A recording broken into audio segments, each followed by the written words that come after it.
Sound check, check, sound check. 1, 2, 3. 1, 2, 3.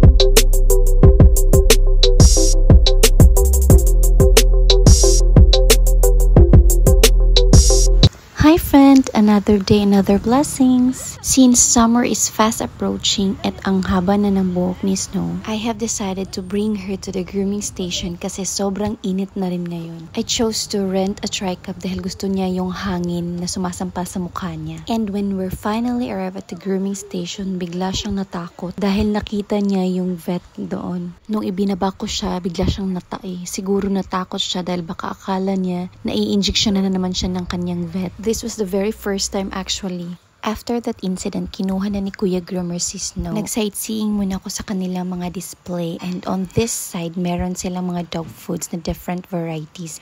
And meron na silang waiting area unlike before. On this side naman, meron silang mga varieties of toiletries like shampoos, conditioners, perfumes, and all. Meron na din silang medicines and mga vitamins. And all other pet accessories. Dito naman sa bandang cashier, bubungad sa inyo yung mga bath essentials na ginagamit nila after grooming. They have the scent of paradise punch, French lavender, shimmer, sugar candy, lucky, and ito yung pinakagusto ko.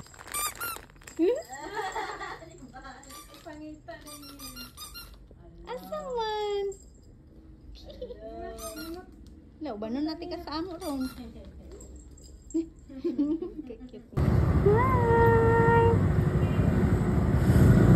Ito na pala yung itsura ng shop nila ngayon. Nasa labas na ang kanilang grooming station. Kasi yung nasa loob na area, ginawang consultation na ng vet. Golden Tail Pet Shop nga pala ako nagpapagroom kay Snow. And they are located along Cabiltes building besides the gas station. At dahil more than 2 hours pa matatapos si Snow dahil naka-waiting list pa siya, pumunta muna ako dun sa Gaisano dahil namili ako ng mga pangregalo sa inaanak ko na nag-birthday ngayon. And finally, I get an eye on this one. Ito talaga yung nakita kong pinakagusto kong ipasuot sa kanya. And while I was on my way to the cashier, tinawag ako ni Micaela Bags. Ito talaga yung favorite brand ko nung nasa Cagayan de Oro City pa lang ako. And while I was at the counter, ito yung nakita kong static na umbrella. At bigla kong naisip na ipag-gift wrap ito dun sa baba. You have the privilege to choose your design and colors and meron pa silang pa-style-style sa gift. Yung price nga pala is nakadepende sa kung anong item at gaano kalaki. Ito naman yung sa akin worth 20 pesos. And while I headed out, ito naman yung bumungad sa akin. Maulit sa bay ka yung pugson ka nga. Kilayan ka sa dili ka ganahan. Samo ka. I had patience actually when they first attempt me pero binabalik-balikan talaga nila ako at pinipili. That's when I get annoyed and I know it is valid. Kaputo ni Jimmy na daga na kayo mananap sa balay. Puro na naman nanap po ni tao. Pero kanang kakay niya sa keeper.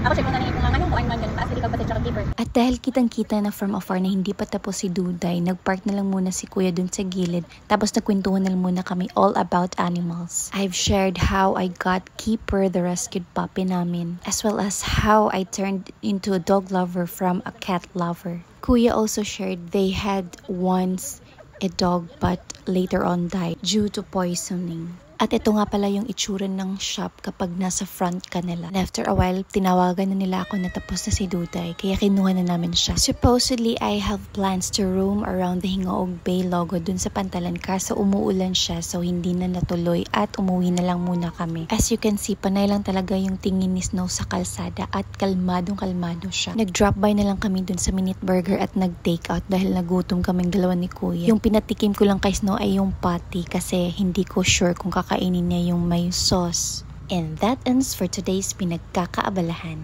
Thank you for watching!